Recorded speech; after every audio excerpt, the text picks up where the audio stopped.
Hello everybody, George Bunhead is here.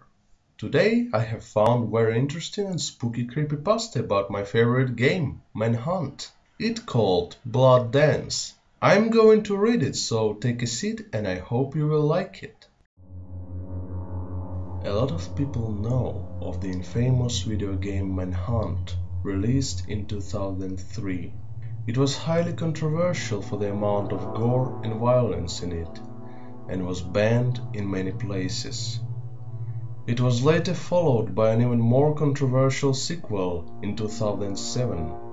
What a lot of people do not know of is the beta version of the game from 1999, the year production on the game began.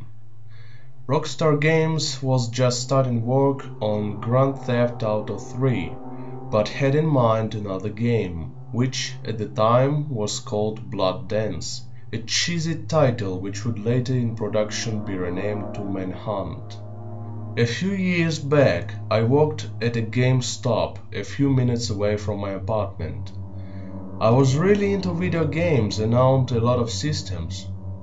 One day I was stacking some new games on the shelves when I came across a CD case with a simple label on it with Blooddance Beta 1999.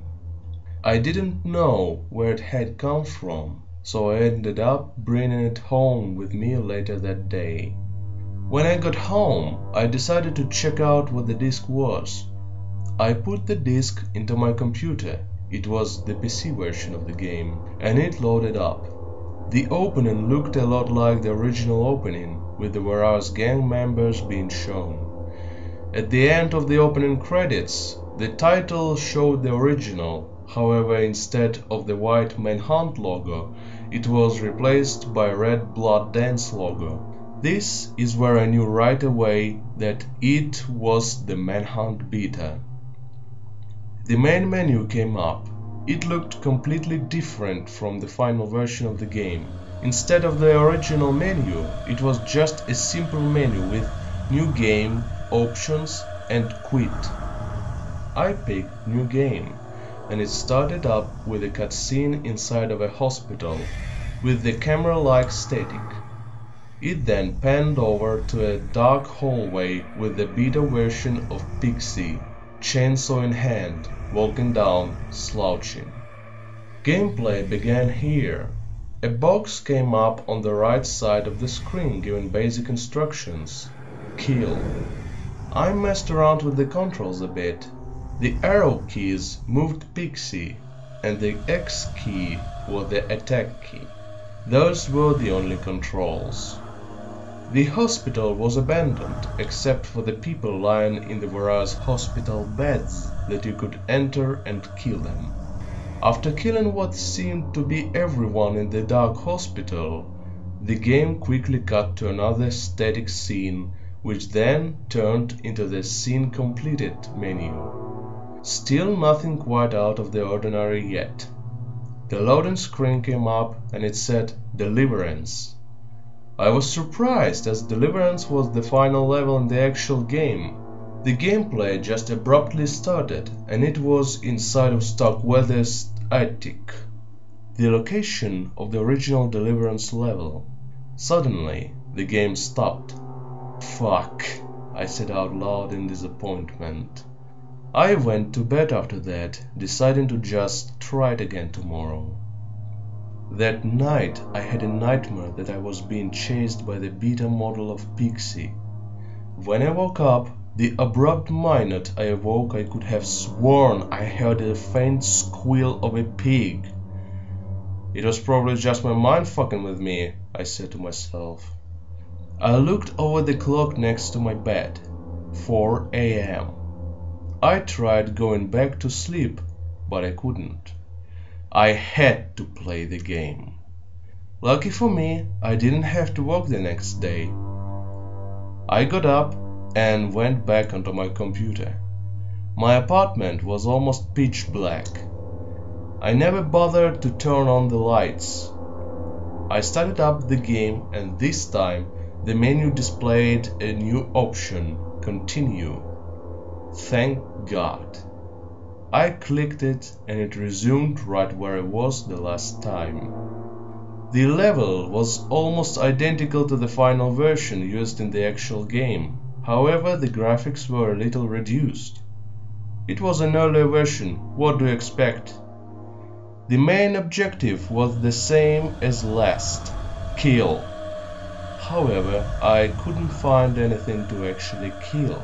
I almost shut the game off, but right before I did, a clan of straight-jacket swearing creatures in smiley face masks came running out after me, so I killed them with a chainsaw as the objective said.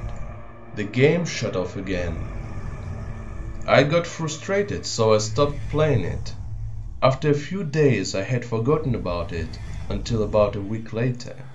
I kept on waking up in the middle of the night at around 3:30 to 4 a.m, hearing the faint squealing, a chainsaw ripping into flesh and what sounded like an infant crying.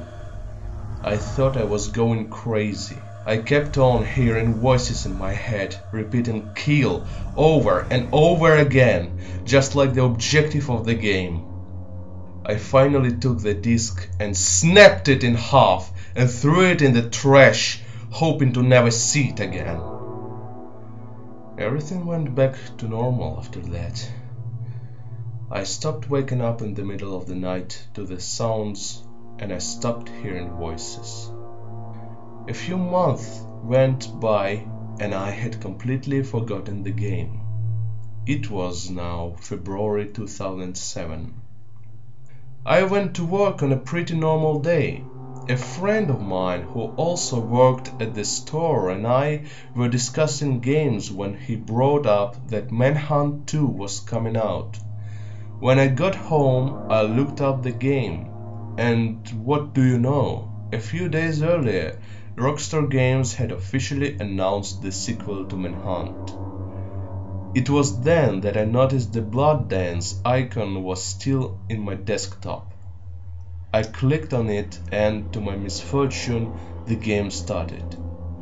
I opened up the disc tray and was shocked to see that the game I had snapped in half and threw away was still in perfect condition, sitting in my desk tray. The nightmares continued. To this day, I am still waking up at 4 a.m. to the horrible noises that have been haunting me for 5 years now. I got a new computer a few years ago, but the disk somehow found its way back to my new computer. And no matter how many times I try to get rid of it, it keeps coming back. My life has seen a lot of change now, and it's never gonna be the same ever again.